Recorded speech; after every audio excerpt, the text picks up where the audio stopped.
અમેરિકાની ટ્રમ્પ સરકારના મૂળ સુરતના કાર્યકર્તા એવા યજ્ઞેશ પટેલ સુરત પહોંચ્યા હતા. તેઓ 40 વર્ષથી અમેરિકામાં સ્થાયી થયા છે.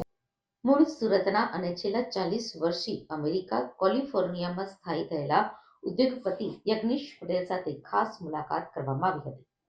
યજ્ઞેશ પટેલ ઉદ્યોગપતિ તો છે જ, પરંતુ તેઓ અમેરિકાની રિપબ્લિક પાર્ટીના 10 વર્ષથી સક્રિય કાર્યકર રહ્યા છે.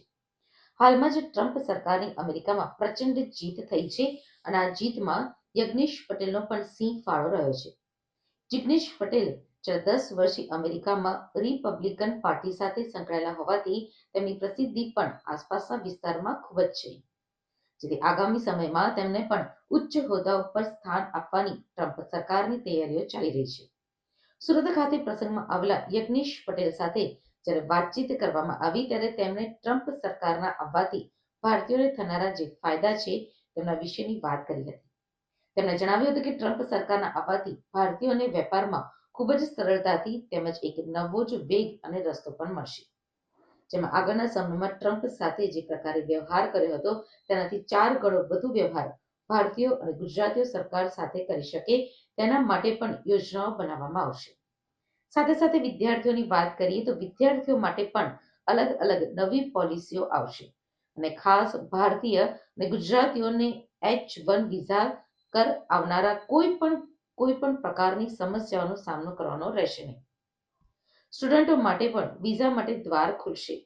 કોઈ પણ વ્યાપાર અમેરિકા સાથે કરો તો તેમાં ચોકસાઈ રાખવી ખૂબ જ આવશ્યક હોવાનું યજ્ઞેશ પટેલે જણાવ્યું હતું. મારું નામ યોગી પટેલ છે. હું લોસ એન્જલિસ કેલિફોર્નિયા અમેરિકાથી અહીંયા આવ્યો છું. મારું મૂળ સુરત રહેવાનું છે અને અહીંયા એક લગ્ન પ્રસંગ માટે આવ્યો છું અને હું 40 વર્ષથી અમેરિકા રહું છું, લોસ એન્જલિસ, અને છેલ્લા 10 વર્ષથી રિપબ્લિકન પાર્ટી સાથે સંકળાયેલો છું. અને આ ફેરી રિપબ્લિકન પાર્ટી જે રીતે જીતી છે, હિસ્ટ્રી બ્રેક થયું છે. તમને લોકો બધાએ જોયું હશે કે ટ્રમ્પ એડમિનિસ્ટ્રેશન સેનેટમાં અને હાઉસમાં વિક્ટરી જે કરી છે એ રેકોર્ડ બ્રેક થયો છે.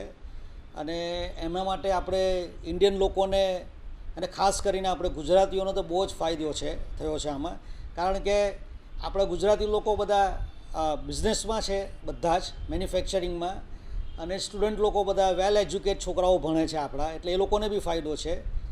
જે છોકરાઓ H1 પર અહીંયાથી ગયા છે એ લોકો બધાને બી પ્રોબ્લેમ થવાનો નથી, બધા લીગલાઇઝ થઈ જશે.